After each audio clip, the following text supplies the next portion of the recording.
Bon, de base, je suis censé faire un hook pour essayer de garder l'attention des viewers et tout quand ils arrivent.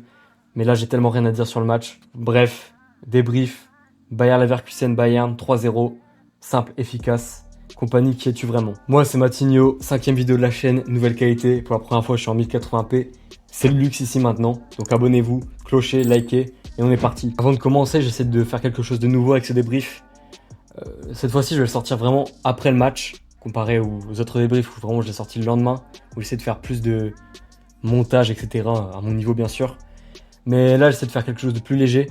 Donc n'hésitez pas à me dire si vous préférez vraiment ce format léger, plus humour, ou je suis moins dans l'analyse, ou est-ce que vous préférez vraiment un format avec, comme j'ai pu faire la dernière fois, des screens, des choses du genre.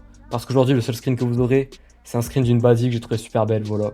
Ce sera la seule chose que vous aurez. Bon, voilà la composition de départ du match. Au début, tout le monde a cru que Kompany était sous Frozen, mais le temps lui a donné raison. Alors dans la réalité, Tom Bischoff était arrière gauche, Rafael Guerreiro était en 10 comme il a pu l'être l'année dernière contre Borum par exemple. Et Kompany est vraiment un enfant de Guardiola. Il n'y a personne qui a son poste. Bischoff, c'est un milieu de terrain. Leimer à la base, c'est un milieu de terrain. Gnabry à la base, c'est un ailier. Mais ça marche. Ça marche juste. C'est la beauté du foot. Donc Kompany a vraiment fait tourner tout l'effectif. Ce qui se comprend, on est sur un calendrier vraiment surchargé sur le mois de novembre. Là, on a eu 2 matchs où contre Cologne, il avait fait le choix de ne pas tourner. Comme quoi, il avait raison quand on voit à quel point le match contre Cologne était beaucoup plus compliqué que celui-ci contre Leverkusen. Il a vraiment fait le choix de tourner alors qu'on avait un certain message à envoyer auprès de l'Europe. On sait que Paris Saint-Germain a gagné 7-2, même si bon, il y a eu les 2 cartons rouges, tout ça. On peut remettre en contexte la victoire. Mais on sait qu'il fallait donner un message quand même. Et pourtant, il a fait tourner. Et à la mi-temps, on gagne 3-0. Deuxième mi-temps, on a baissé le rythme. Leverkusen a vraiment pas eu beaucoup d'occasions. Le Neuer de tête n'a dû faire qu'un seul arrêt. Franchement, le match a été maîtrisé de bout à bout. Alors que Dieu sait à quel point, quand ce n'est pas notre titulaire qui joue, on peut avoir des problèmes. D'ailleurs, je m'excuse totalement auprès de Nicolas Jackson. Même ce que j'ai pu dire auprès de tous ceux qui ne sont pas titulaires. Je me rappelle par exemple justement du match l'année dernière contre Borum, où vraiment tu mets l'équipe 2, on s'est fait péter la gueule par les 20e de Bundesliga.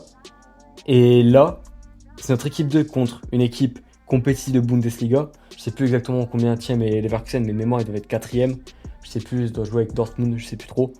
Mais vraiment, que ce soit Goretzka, l'horrible Goretzka, il a fait un top match. Nicolas Jackson, c'est le plus grand Sénégalais de l'histoire du Bayern et de l'histoire du Sénégal. Fuck Sadio Mané. Tom Bischoff, génial. En fait, juste tout le monde a été génial. Là, je vais pas pouvoir faire le top et flop parce que vraiment, limite le seul flop du match, c'est Lennart Karl.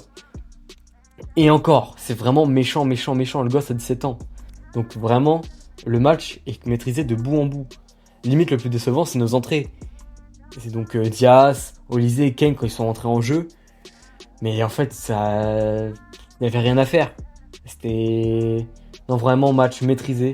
Le Company Ball montre que vraiment on peut être serein et ça fait plaisir à voir. Vraiment voir des joueurs comme Serge Gnabry renaître de cette manière, ça fait trop plaisir sur son premier but. Mais ça fait combien de temps que je l'ai pas vu courir aussi vite? Ça fait combien de temps qu'on l'a pas vu déborder un joueur adverse? Ce que je vais faire, c'est que je vais faire un seul top et un seul flop. Et en commençant par le flop, et c'est vraiment à prendre avec des très très grosses pincettes ce que je vais dire. Mais Lennart Karl, on en a un peu marre des passes qui vont dans les pieds de l'adversaire. Et juste, j'ai un peu peur qu'il devienne trop prévisible à essayer de faire une Robben à chaque fois. On a déjà connu Leroy Sané qui faisait tout le temps le même move. C'était plutôt gênant. Mais je veux vraiment pas comparer Sané et Karl, ce serait bête de le maudire aussi jeune. Et mon top, hormis Konrad Laimer, parce que vraiment, Konrad fait un match de fou encore une fois, mais on est habitué, c'est standard, c'est comme Kimmich. Dire que Kimmich a fait un bon match, c'était la norme. Mais vraiment, Vincent Kompany, bravo. Juste bravo pour les travaux. Je sais pas, ça fait combien de temps que j'ai pas été aussi serein du Bayern là. C'est une dinguerie. Vraiment, le gars a porté ses couilles en faisant tourner. Ça a marché. Et non, franchement, là on va vers le PSG qui est champion d'Europe. Je dis vraiment pas qu'on va gagner, mais putain, je suis serein. Je suis vraiment serein. Bref, débrief très court. Pas beaucoup d'analyse en profondeur. De toute façon, ce match était... S'il y a une leçon à tirer du match, c'est juste bravo Kompany. Et qu'on est prêt pour le match contre le PSG. D'ailleurs, match contre le PSG que je compte bien capitaliser pour faire un maximum de vues, d'abonnés et tout, c'est de gagner en audience. Objectif cette semaine, une vidéo par jour. Je préviens, ça se trouve, je vais pas le faire, mais c'est l'objectif. Une vidéo par jour. Demain, déjà, peut-être, je dis bien peut-être, une vidéo sur Harry Kane. Alors, soit une vidéo sur qu'est-ce qu'il faudrait à Kane pour qu'il gagne le Ballon d'Or, soit un débat, est-ce que Kane est un meilleur footballeur que Benzema? J'hésite encore. Si il y a une idée que vous préférez à l'autre, dites-le en commentaire. Et ouais, nouvelle qualité et tout, j'essaie de m'améliorer. Bon, je sais pas encore parler français. Je bafouille pas en mange, je dis de la merde. J'apprends en même temps que j'évolue. C'est le but. Donc voilà. Peace les gars. Et à la prochaine.